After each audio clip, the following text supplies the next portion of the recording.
हाय मित्रांनो, नमस्कार. कशा आहात सर्वजण? सर्व ठीकच असतान. तर सकाळी मी एक रिमिक्स बनवला होता व्हिडिओ. ते भाऊ बोलत होते ते दारू पिणारा नवरा, सगळं शेतीबाडी 10-15 एकर गेली.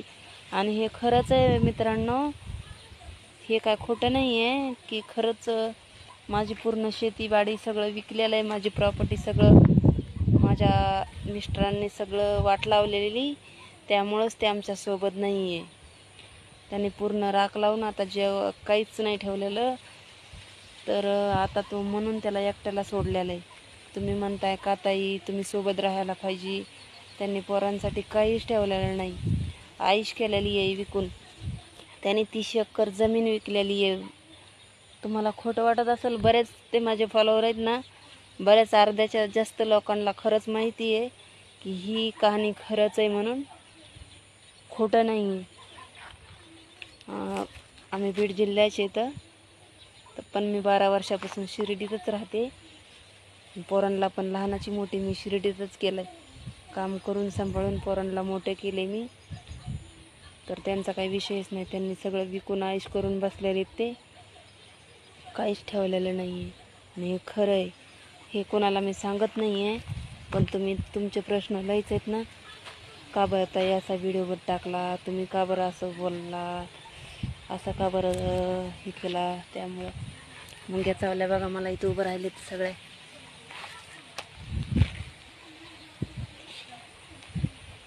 त्याच्यामुळं म्हटलं सांगावाच. आता फेसबुक फॅमिली म्हटल्यावर तर सांगावंच लागन ना, म्हटलं सांगावंच. तर हे खरंच आहे, आमच्या नवऱ्यांनी खरंच सगळं विकलेलं आहे. एकदम म्हणजे थोडंसुद्धा काहीसुद्धा नाही ठेवलेलं त्यांनी. 1 गुंठा बी नाही ठेवलेला.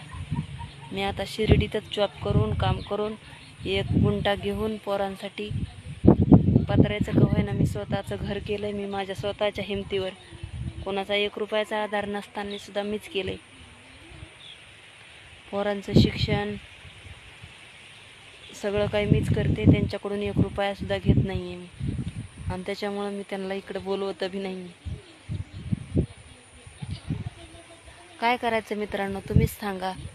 खरंच त्यांनी पोरांना असं वन फिरायला ठेवलंच नाही काही, तर त्याला ठेवून काय करायचं सांगा बरं.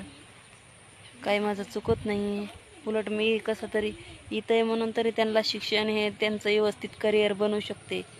ते तर तिकडं असल्यावर तर ते करिअर बनवून द्यायसारखं सुद्धा नाही लायकीचा असं आहे. आणि ह्याच्यातल्या पूर्ण बऱ्याचशा लोकांना माहिती बरं का हे खरं आहे म्हणून, मी खोटं बोलत नाही. बऱ्याचशा लोकांना माझे फ्रेंड पाहुणे रावळे ते आणि गाववाले पण आहेत, त्यांच्यामुळं बऱ्याचशा लोकांना माहिती आहे की हे खरं आहे म्हणून. काहीही त्यांनी ठेवलेलं नाही आहे. तर मला त्याचं तोंड सुद्धा बघा वाटत नाही. सॉरी मित्रांनो, मी काही गलत बोलले असलं तर.